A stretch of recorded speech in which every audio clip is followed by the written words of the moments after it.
Oke, kalau kita ngomongin Bitcoin, pasti yang kebayang langsung harganya yang gila-gilaan. Atau berita-berita hebohnya kan? Tapi, gimana kalau ternyata buat sebagian orang itu semua udah nggak penting lagi? Di sini kita bakal bedah sebuah filosofi yang mungkin nggak banyak orang sadar ada di baliknya. Kedengerannya aneh ya. Kalau bukan soal Bitcoin, terus soal apa dong? Nah, ini yang bikin penasaran. Yuk kita gali lebih dalam. Ya kan? Awalnya kita semua kenal Bitcoin ya dari situ. Dari berita, liatin grafiknya yang naik turun kayak roller coaster, sama heboh-hebohnya di media sosial. Itulah Bitcoin yang kita semua tahu. Tapi, ternyata di balik semua hiruk-pikuk itu ada sesuatu yang berubah. Ada sekelompok orang yang geser cara pandangnya. Buat mereka, ini bukan lagi sekedar cari untung, tapi sesuatu yang, ya, jauh lebih fundamental. Oke, jadi sebelum kita masuk ke cara pandang yang baru ini, kita harus paham dulu nih, apa sih yang mereka tinggalin? Apa pandangan umum soal Bitcoin yang sekarang udah nggak relevan lagi buat mereka? Nah, ini dia nih. Buat kebanyakan orang, Bitcoin itu ya kayak kasino digital aja.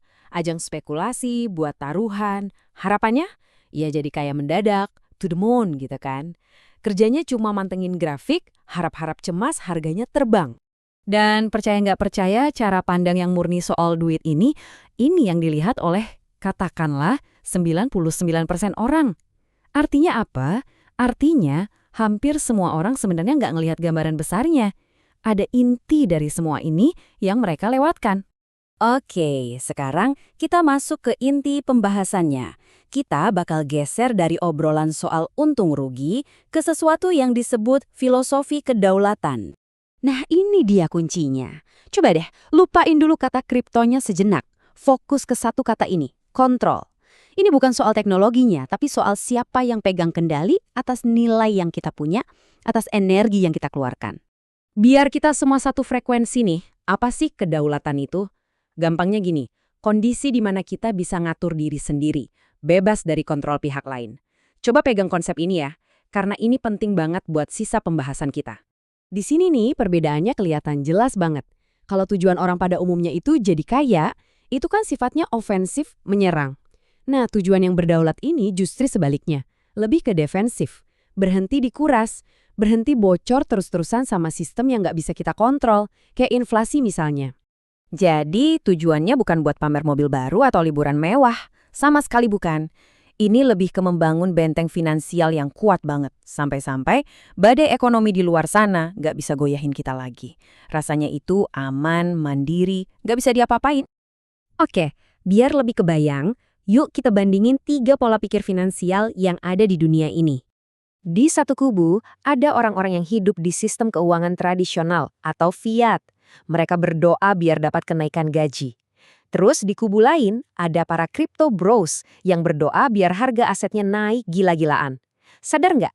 Dua-duanya sama, mereka berdoa. Mereka bergantung sama harapan dan faktor di luar kendali mereka. Nah, disinilah bedanya. Para penumpuk berdaulat ini, mereka nggak berdoa, mereka bersiap. Poinnya krusial banget. Mindset mereka bukan harapan, tapi persiapan. Mereka nggak nunggu nasib baik datang, mereka bangun sendiri pertahanan mereka, bata demi bata. Oke, kita udah bahas apa dan kenapanya. Sekarang, gimana cara terapin filosofi ini di dunia nyata? Yuk kita lihat prakteknya. Jadi apa sih sebenarnya yang dimaksud tumpukan kedaulatan atau sovereignty stake ini? Ini bukan cuma soal beli aset ya. Ini lebih kayak sebuah sistem, sebuah pendekatan menyeluruh yang kita bangun buat diri kita sendiri.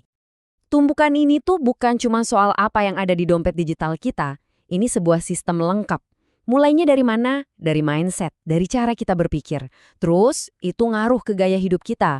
Baru deh diwujudkan dalam bentuk aset yang kita kumpulin. Hasil akhirnya, kita punya fondasi paralel yang kokoh di luar sistem yang biasa.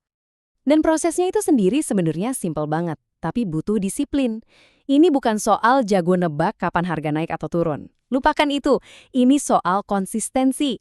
Bangun pelan-pelan, beli rutin, dan sedikit demi sedikit kita mindahin ketergantungan kita dari sistem lama ke sistem baru yang kita bangun sendiri. Diam-diam, tanpa perlu woro-woro. Nah, sekarang kita sampai di bagian paling penting. Tujuan akhirnya apa sih? Buat apa susah-susah persiapan kayak gini? Apa endgame-nya? Ini poin yang harus banget kita pahami. Buat orang-orang dengan mindset ini, Bitcoin itu cuma alat. Just a tool. Bukan tujuan akhir. Itu cuma kendaraan. Mungkin kendaraan terbaik saat ini untuk mencapai sesuatu yang jauh, jauh lebih besar. Dan inilah tujuan sejatinya. Sesuatu yang nggak bisa dibeli pakai uang. Waktu, buat ngelakuin apapun yang kita mau. Energi, buat fokus ke hal-hal yang beneran penting. Pilihan, buat bisa bilang ya atau tidak tanpa tekanan. Dan puncaknya, kemampuan untuk keluar. Keluar dari permainan yang aturannya bukan kita yang buat. Dan kita tutup dengan pemikiran ini. Pada akhirnya kedaulatan finansial itu bukan soal pamer kekayaan. Ini soal otonomi, soal jadi orang yang nggak perlu lagi minta izin untuk menjalani hidup. Kenapa? Karena kita udah nggak butuh izin itu lagi. Ini tentang mencapai titik di mana jalan hidup kita, ya ditentukan oleh pilihan kita sendiri, bukan oleh batasan dari orang lain.